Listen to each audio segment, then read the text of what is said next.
এবার আমি আমার পছন্দ করা মেয়ের সাথেই আমার ছেলের বিয়ে দেব। সঞ্চিতার মুখে এই কথা শুনে কান্নায় ভেঙে পড়ে কথা। হ্যাঁ বন্ধুরা, আমরা এমনটাই দেখতে পাবো কথা ধারাবাহিকের আগামী পর্বে। এত বছর পর গুহবাড়ি আবারও যেন আনন্দে মেতে উঠে। বাড়ির বড় বউ বাড়ি ফেরায় আবারও যেন সংসারটা ভরে উঠেছে। তাই সবাই মিলে সঞ্চিতাকে ঘিরে গল্প করছিল।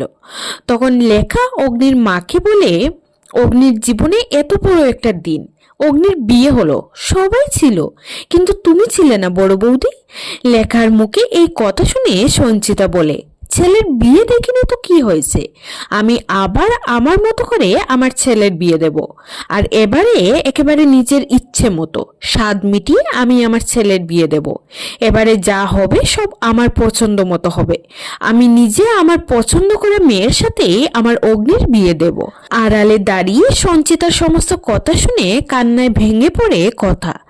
মনে মনে কথা বলে, মায়ের পছন্দ করা মেয়ে, তার মানে সেটা তো আমি নই।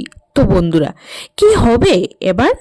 সঞ্চিতা কি সত্যি নিজের পছন্দ করা মেয়ের সাথে অগ্নির বিয়ে দিয়ে দেবে? তোমাদের কি মনে হয়?